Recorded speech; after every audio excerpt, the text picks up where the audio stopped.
అమ్మ, కర్కాటక రాశి వారికి ఎలా ఉంది ఈరోజు? వృత్తిపరమైన విషయాల కొరకు ఆలోచనలు అధికం చేస్తారు. వృత్తిపరంగా గౌరవం పెరుగుతుంది.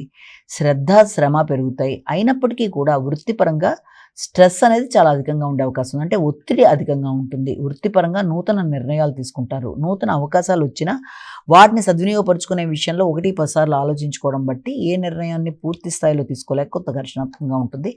ఆరోగ్య విషయంలో తగిన శ్రద్ధ తీసుకుంటూ ముందుకు వెళ్ళవలసిన అవసరం కనబడుతుంది. అనవసరమైన అనారోగ్యాలు, అనారోగ్య భావనలు ఎక్కువగా ఆలోచించటం, తద్వారా మానసిక ఘర్షణ పెరిగే అవకాశాలు ఉంటాయి. కాబట్టి తగిన జాగ్రత్తలతో ముందుకెళ్ళాలి.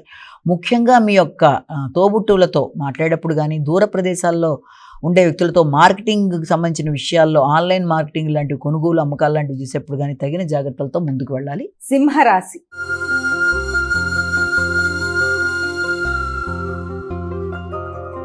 అమ్మ, సింహరాశి వారికి ఎలా ఉంది ఈరోజు? కమ్యూనికేషన్ పెంపొందించుకోవడానికి ప్రయత్నం చేస్తారు. దూర ప్రదేశాల్లో ఉన్నత విద్య కొరకు ప్రయత్నం చేస్తారు. దానికి సంబంధించిన ఖర్చులు అధికంగా ఉంటాయి. ముఖ్యంగా వ్యాపార విస్తరణ కొరకు ప్రయత్నం చేస్తారు. నెట్వర్క్ పెంపొందించుకోవడానికి చేసే కార్యక్రమాల్లో కొన్ని చిన్నపాటి అవరోధాలు, కమ్యూనికేషన్ గ్యాప్ ఏర్పడే అవకాశం ఉంటుంది. కాబట్టి ముఖ్యంగా కుటుంబ సభ్యులతో కావచ్చు, లాభదాయకమైన విషయాల్లో కావచ్చు, లాభానికి సంబంధించిన విషయాల్లో కూడా వీలైనంత వరకు అలాంటి సమస్యలు ఏమైనా ఉన్నా వాటిని అధిగమించే ప్రయత్నం చేయాలి. తండ్రి, తల్లి, వారి సౌకర్యాలు, వారి ఆలోచనలు, వారి సహకారం, వ్యవసాయ భూముల యొక్క కొనుగోలు మొదలైన వాటి కొరకు ఆలోచనలు చేస్తారు. మార్కెటింగ్ రంగంలో ఉండేవారు మార్కెటింగ్ రంగంలో మీదైన పందాల్లో ముందుకు వెళ్ళడానికి ప్రయత్నాలు చేస్తారు. కన్యా రాశి.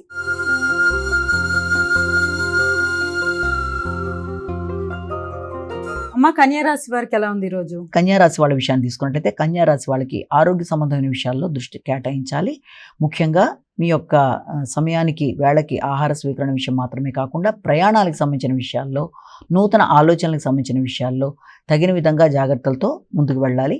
ఎవరికైనా మీడియేటర్షిప్ చేసేటప్పుడు కానీ, నిర్ణయాలు తీసుకునేటప్పుడు కానీ చక్కగా స్పందించి ఆలోచనలు చేస్తూ ముందుకు వెళ్ళడానికి కృషి చేయాలి. వ్యవసాయ భూముల యొక్క కొనుగోలు కొరకు కానీ, అలాగే మీ భాతృవర్గంతో కలిపి నిర్ణయాలు తీసుకునేటప్పుడు కానీ, వారికి సహకరించడానికి కానీ అధిక శాతం దృష్టి కేటాయించడానికి అవకాశం కనబడుతుంది. బంధువర్గంతో కలిపి చర్చలు చేసే అవకాశం అనేది ఒకటి. దాంతోపాటుగా మీ యొక్క వ్యక్తిగత నమ్మకం, వృత్తిపరమైన అభివృద్ధి కొరకు తీసుకునే స్టెప్స్ చాలా వరకు అనుకూలంగా ఉంటాయి.